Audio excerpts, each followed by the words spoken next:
Is she here? With permission, Judge, we've been told to move ahead. All right. Okay. If it's She's okay got too with the busy. court. I spoke with her and she said it's okay for us to approach on that DVR, so I apologize for that. All right, Judge, and just to distinguish where we're at, this was not an alcohol event at all. He's been. I don't know that. How do I know that? It reads. I know that. But what in these instances, what happens is someone puts something in between the leg and in between the device to be able to subvert any kind of reading. That's what happens. So when you see something where there's no contact with the skin for a certain period of time, here it's 2 days, there's no contact. And that's exactly why we're here, Judge. And I showed the prosecutor his leg, and we've been having issues with his whole entire leg is completely chewed up because. License congealed time, fees waived, but only this time. The judge is practically spelling it out. One more slip, and you're looking at years behind bars. Stick around because the next part shows exactly why this ruling hit so hard. This device. It is. But the solution is you come to court, you say, hey, I need to switch it to another leg. You don't just on your own initiative start sticking a piece of paper or a towel or something in there. You know? Judge, I get it. I mean, just there's a tamper event doesn't mean it was intentionally done. And he's on GPS and There's no way for us to know. All I know is that it broke contact with the skin for 2 days. I agree. Come up.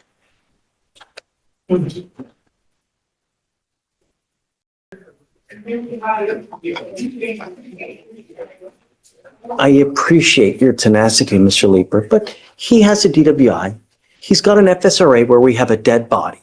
He's not one violation. We're now working on our second to third violation, and now you're putting something, or I don't even know, but all I know is that the device lost contact with your leg for 2 days. That is unacceptable. When you have issues with a monitor, you bring it to your lawyer's attention, you come to court and you say, look, this is what's happening.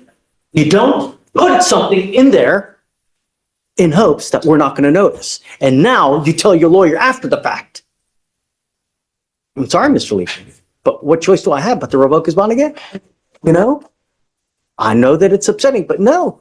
Ouch, straight to jail. And remember, this isn't over something small. We've got a prior DWI, a fatal accident case, and multiple violations stacking up. At this point, judge isn't just enforcing rules. They're making an example. I have a very serious case with you. You've been ordered not, you know that there is no tolerance in this case. Yet, you lost contact for 2 days. I'm revoking your bond. Go to jail. Sorry. Mr. Leeper, I mean, I don't know. Judge, you know, I'm not getting through. Well, this is the other side of it too. He can't switch legs. He's got a GPS on his other one. You know, he should have, I agree with you, this court, I agree with it, but something's good. We're gonna have to change something or even move him to like a full-time portable blow because it's not an alcohol issue, Judge. And, you know, he obviously made the mistake. I don't know that, right? Until you come here and tell me, I don't know. The only thing I know is we have a DWI, we've got an FSRA, we've got a dead body, and I've got multiple violations. And now you're hiding, you're doing something 2 days that I don't know about. You know what the proper procedure is when there's an issue. And you're just not doing it. You do what you want to do. That's not the way it works. And now you go to jail. Goes with you. I'm sorry, Mr. Leeper. I can't continue to justify it. Fine, Judge. He does bond out. We'll craft a different solution. I'm all ears, but I'm not going to let him continue to subvert. What's his bond set at? 10,002. I mean, it doesn't make me happy, but I have to let him know that I'm serious, you know, and you go 2 days, you don't have it. You've lost contact. I don't know what he's doing in 2 days. This is the thing that frustrates me about these devices. He doesn't know he's lost contact. That's a whole. We don't get an alert saying that he's lost contact. He didn't know until this thing came in, and so it's on his leg. He's showing up to work. He's back home on time. The device is snug to your skin. It's literally. It has to have constant contact with your skin. So for it to lose contact with your skin, there's something in between it, or they've done something to it. They've loosened it to where it's lost contact. They've put something in there. That's why it's impossible for us to know. The only thing that we do know is that it lost contact and it lost it for 2 days. You know?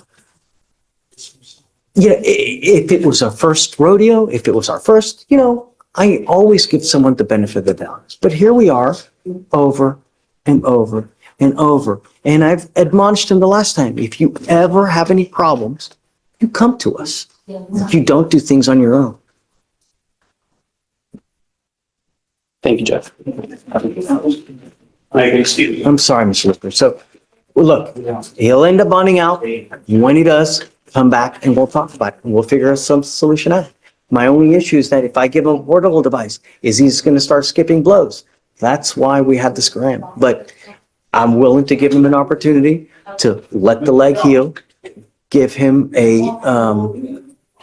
portable device. Keep him on GPS and keep him on curfew hours. Same thing, but I'm telling you, if I start seeing skipped blows, we'll have an issue.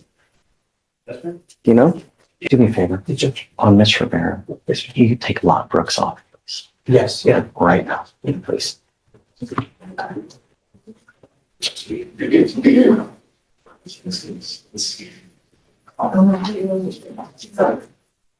Do you have a lawyer, Mr. Rivera? No, sir. Let me express how upset I am at this case, at how long it's been going on, and how much drama this has caused. You are now ordered not to consume alcohol or illegal drugs, unprescribed controlled medication. I'm going to put a GPS monitor on you so I know where you are at all times. I'm now also giving you a curfew of 9 p.m. to 6 a.m. If I find that you consume alcohol or illegal drugs, I will revoke your bond. No.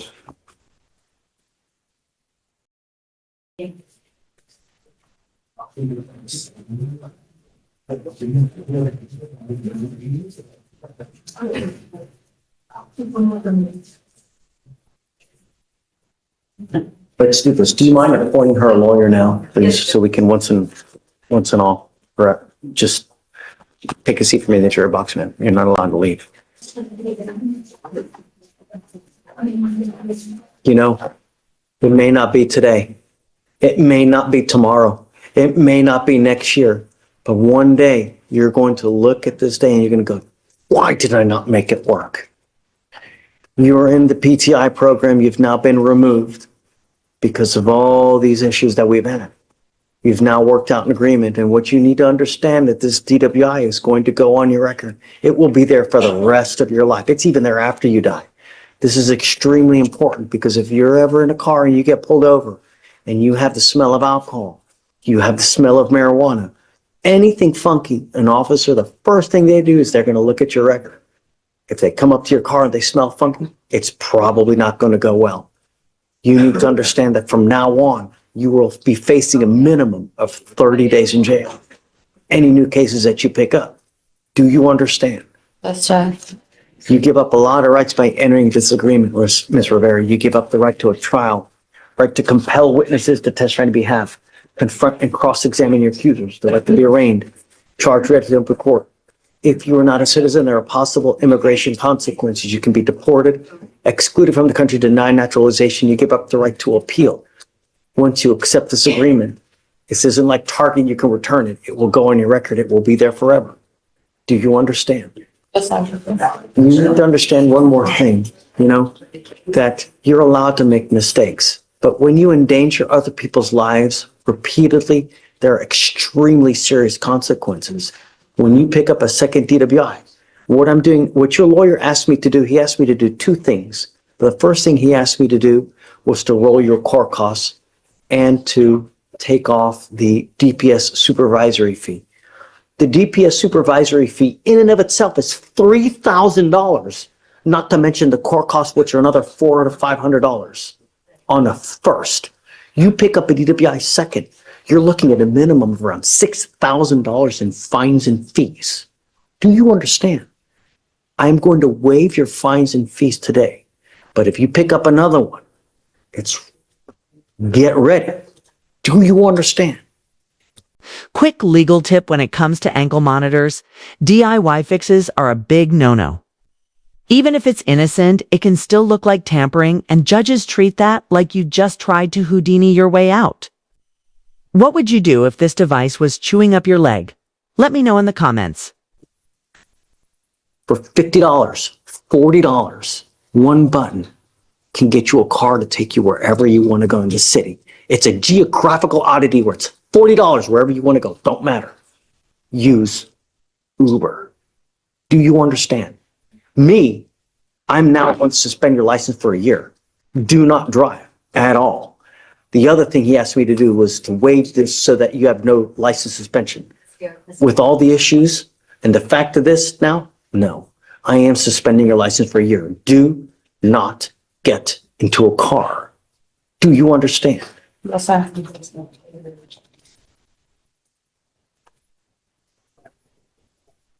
We're not asking for much. All we want our streets to be safe. Every single day someone dies, and it's just not fair. Don't kill anyone. How do you plead to the offense of driving while intoxicated? Guilty or not guilty? How do you plead to the offense of driving while intoxicated? Guilty or not guilty? I'm going to find you guilty. I'm going to sentence you to 24 days in jail. I'm going to give you credit for the 8 days that you've done. I'm going to waive 3,400. What is it?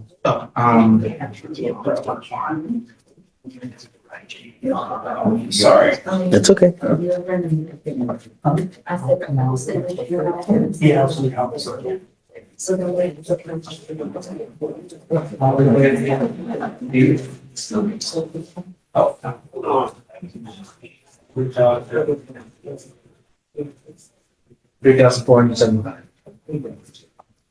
I'm now waiving $3,475. Do you understand? Good luck, man. Thank you. Thank you.